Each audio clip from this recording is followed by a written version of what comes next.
Are you looking for 10 pounds of camper in a 5-pound sack? Because that's how you do it right there.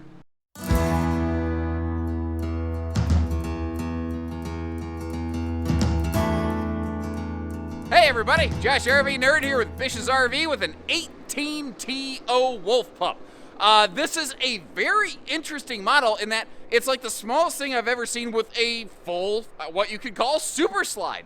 And the other thing that's really interesting about this, it's a solo camper, it's a couples camper, it's a small family camper, it's good if you got a couple dogs. It is really interesting the number of different uses this one floor plan can offer you. Because it's got, your queen bed across the front, but then in the super slide, you have a sofa and a dinette that can fold down, but then there's this cool little hidden bonus bunk that comes included with this thing.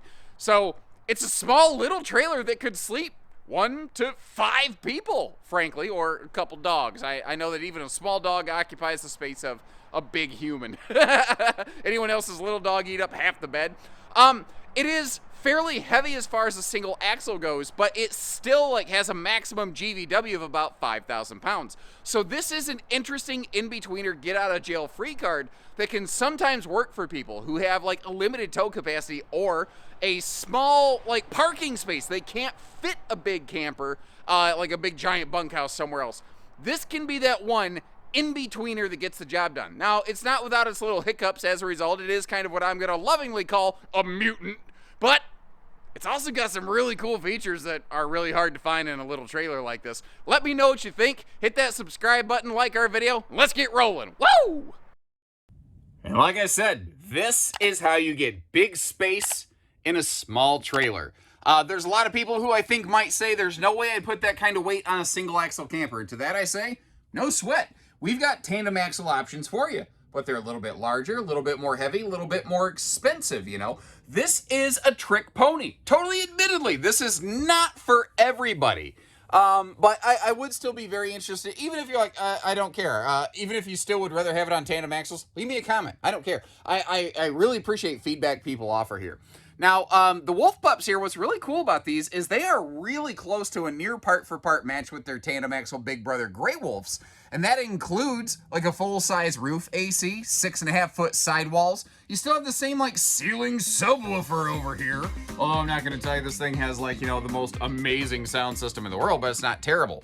What I want to show you though, something little campers very often are terrible about, if I take a seat right here on the sofa and kind of put you in the driver's seat, your campsite window coverage isn't glorious, but it doesn't suck. This isn't bad. If you hear a funky sound, you can very easily stand up and check things out here. And yes, that is shade ready, not shade equipped. That is something I would rather have, but neither here nor there. As long as we're by the door, let's look at the Bluetooth stereo there. Up top, we've got our voltage monitor for the battery, part of the juice pack system, basically like a fuel gauge for your lightning box. And then over here, we've got the Cherokee total control system. So by default, it's your master control panel. Your awning, your slides, your water heater, some stuff like that can be, your tank levels can be monitored there. But you can also hook up to that, if you choose to, with the free LCI One Control app. And you can basically operate your some of your RV systems or monitor those from your phone. Now, kind of resetting back here to where we started. Notice how we've got the big windows over here too. I'd prefer to have these over on the door side, but with a floor plan like this, you can't exactly just flip-flop it because, it's just not going to work. It would overlap with the door. It doesn't physically fit. Up front here, there's a really clutch detail about this bed that I want to point out for you. First of all, let's crack it open and take a look at the storage. Notice how it has gas struts for easy lift on it, which is kind of cool. And it does have the cabinet overhead, which is good, because this RV does suffer from a little bit of a lack of personal storage. Because the whole wall's a slide and everything is seats and then there's a kitchen and a bathroom, there's not a lot of big cabinet space here. So this is a camper that you're going to have to probably live out of a duffel bag on, kind of keep that in mind. But the other thing here is you might be wondering, what size is that? And the direct answer here, that is a Camp Queen. That is a 60 by 74 Camp Queen, which is pretty much the only thing Cherokee uses. However, with a small, easy modification that doesn't require tech labor at over $100 an hour nowadays. Wow, that stuff has gotten up there. Everything has though, hasn't it? Anyway, that headboard right here, you can peel that out. it's not like it's cemented in place or anything like that. If you take that out, there's no wiring or anything in the way, just a little headboard storage pocket and a shelf. You create room at that point for a true queen bed because this is 60 inches wide. It's not one of those weird 54-inch beds. This RV is easily true queen capable. And also considering, frankly, factory mattresses are terrible. You're probably going to be replacing a mattress anyway, whether it's this camper or almost any camper. I don't know that it's an unreasonable thing, so you kind of have a choice how you want to go about it. Now, if you're a little more gravity friendly, as it were, maybe you don't want to worry about it. If you're a little bit taller like me, though, here's what can happen.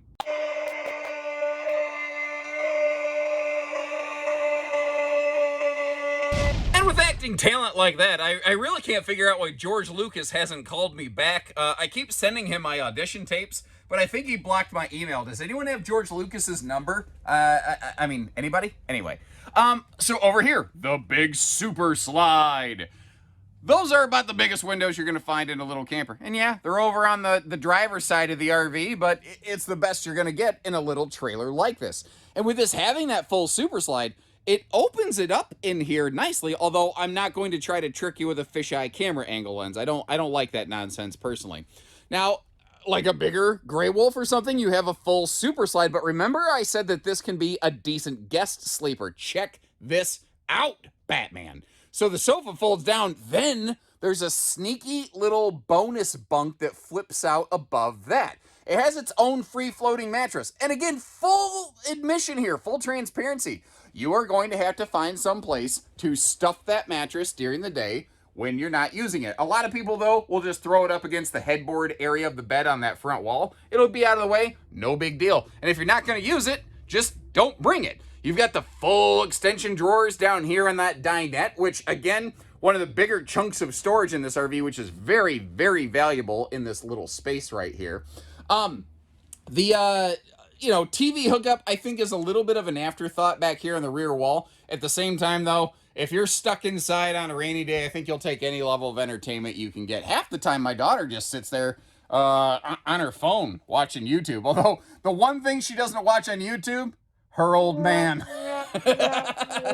Because, frankly, I haven't figured out why anybody watches this stuff that I put out here, but I sure do appreciate it, guys. I like that battery disconnect right down there under the fridge next to the converter. That is the red switch right there. So when you're not using the RV, the battery isn't getting drained, and the juice pack battery solar tender on this will, help keep that battery up and running when she's in storage. Now, here there's one little difference between Standard Series and Black Label. Standard Series gives us sealed edge counters all the way through. Black Label will give us solid surface in the kitchen. And I'm getting some mixed reviews. Circle sink or square sink. Either way, what I do like is they went with the flush mount 2-burner stovetop because I think that actually allows us to maintain some decent prep space in a little thing like this. The Wildwood version of this, the 170SS, by the way, also available at Bish's, or the Salem, exact same thing, I believe has like a farm sink with split covers, which is nice. Cracking open the kitchen storage here, what we do have, that is one of those 12-volt DC compressor fridges. The RV does suffer from a complete lack of drawers in the kitchen. So you're going to want to make sure you bring along a little utensil organizer or something like that. And, by the way, did you notice, I've flashed it on camera a couple times, but I didn't specifically point it out, outlets under that overhead cabinet there. And I do believe the last thing that we have left is, as our friends across the pond might say, the water closet. And this is where things get tricky. It's such a small camper overall, and so much space was dedicated to that big super slide that the bathroom space here, especially the right elbow room, was a little tight. And again, I hope you appreciate the fact that we point that stuff out. This does have, like many of these Wolf Pups, the Cherokee Shub, a little shower tub combo, so that you don't have to wash your bathroom hands in the sink. It does come with a little in the shower mini corner sink, which at the same time you could also use just like a bucket to hold your shampoos and body washes and stuff like that. Where this RV is also a little bit tricky, and I'm guessing it's because of there's probably a roof stud in the way directly above the shower. They couldn't put a skylight above the shower. So So with a 6.5-foot wall, what that means is that if you're my size, you are really stuffed into this thing. Now, another Standard Series versus Black Label variant. Standard Series, we have the fabulous 4-inch fart fan here in the bathroom.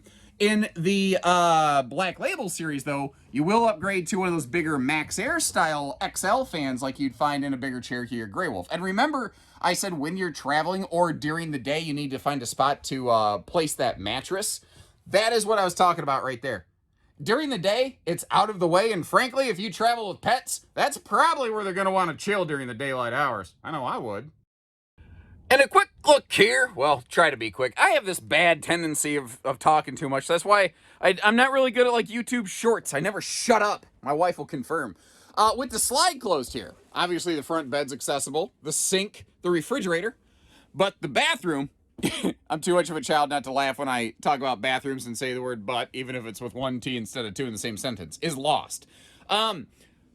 Sometimes I'll say things like, if you leave the bathroom door open and then close the slide, you can make it work. Not on this one. The slide comes all the way up to that wall. The bathroom door does not have room to open. So if you replace it with a curtain or something like that, maybe. The other thing that is kind of cool here is due to the type of slide out, if you wanted to leave that down in sleeper mode, you could, as long as, you know, you're not doing the WWE wrestling roughhouse on this thing, you could actually utilize that slide for kids sleeping when it is closed. And obviously you have your sleeping space up front here.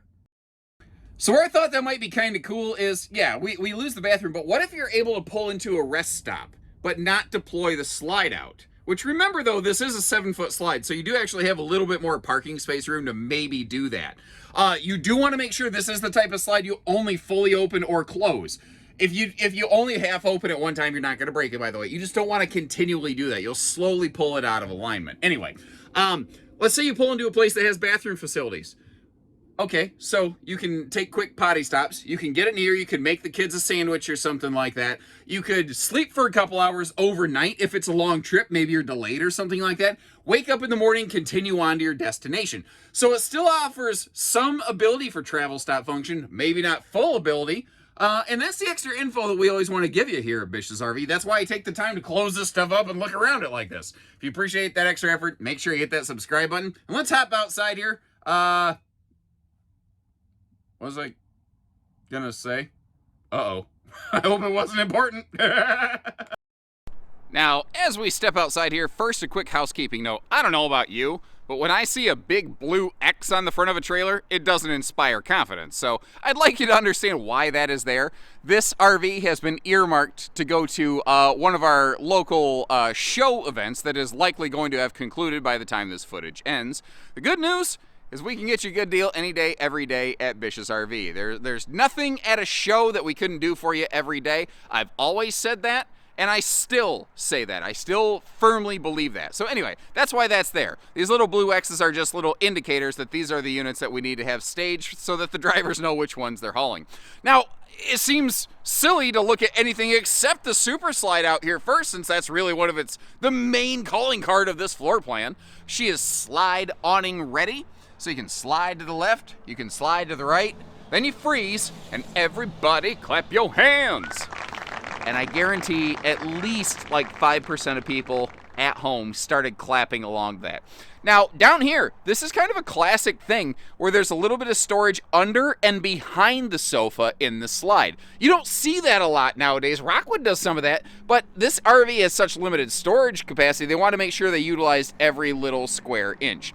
Full outside utility shower like that, by the way, is extremely uncommon on little campers like this. Now let's talk towing.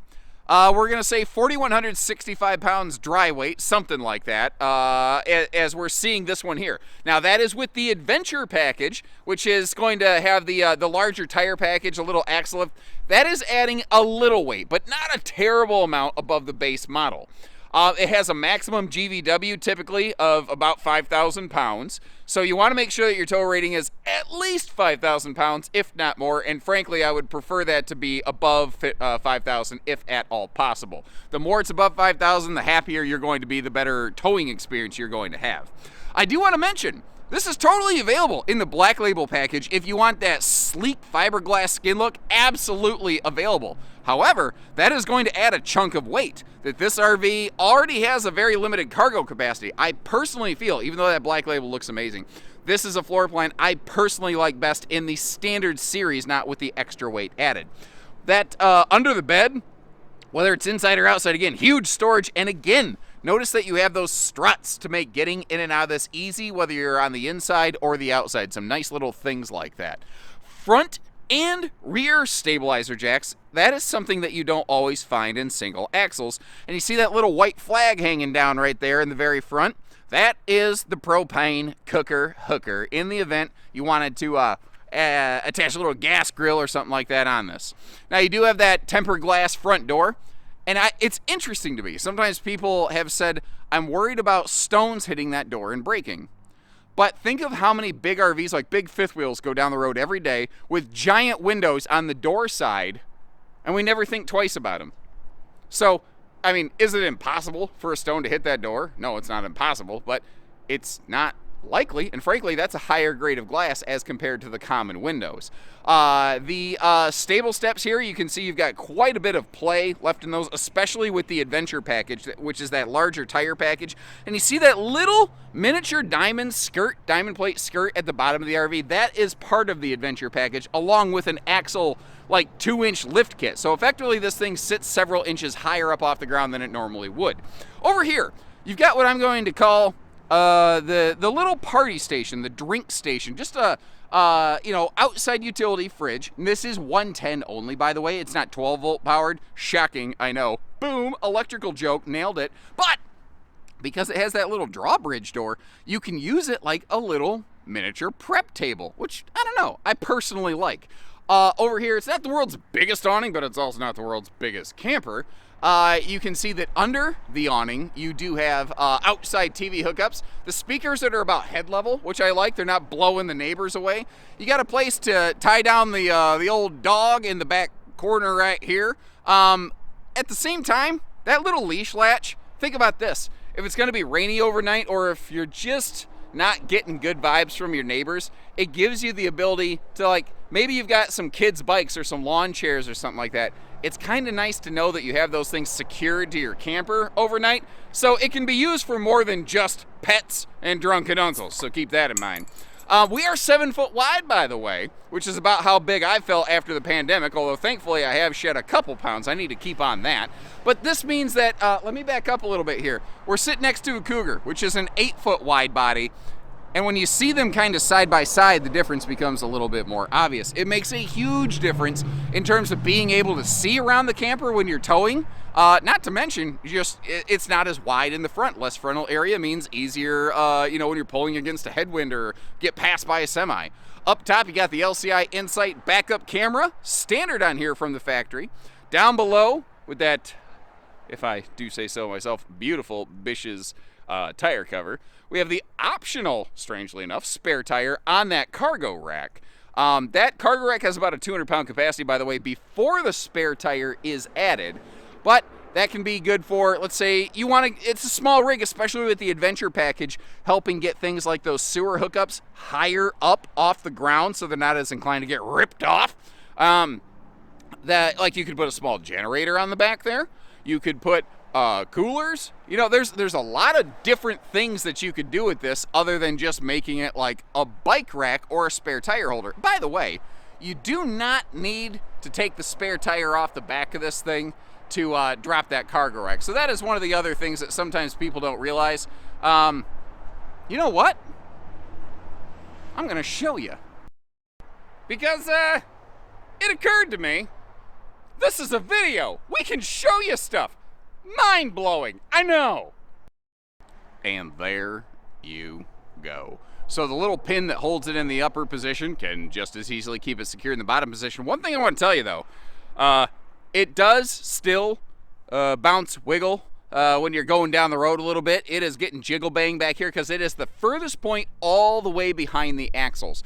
That is why you don't want to overload this with too much cargo. Like, you could put more than 200 pounds on it just sitting there. That's not going to hurt anything. When it's bouncing with a couple hundred pounds on it, that's when stuff gets a little bit sketchy. So it's better to put less weight on there than more weight. Also remember, too much weight behind the axles will cause you to more easily lose control and introduce more sway into your towing equation. Weight in front of the axles does tow better than weight behind. And remember, once again, I'm sure I've said it 100 times already, this is most definitely available in the black label package if that's, you prefer that fiberglass look and things like that. You don't necessarily have to get it with the adventure package. Like, there's still a couple different things you could do with one of these. And just because you see it this way today doesn't mean that's how you're always going to see it from us at Bish's RV. So check the link in the video description. You can see where we have them in stock, how they're equipped, what we're asking, all that stuff, one click away, and that will always give you current pricing instead of yesterday's pricing, which is all I could possibly hope to burn into one of those videos. That's why I leave those links there, so you always have real, current, valid information. Anything else I could do in these videos, or anything I've missed, any questions, let me know what you like, let me know what you'd change given the opportunity, all that normal stuff. As always, I thank you so much for all your feedback and support.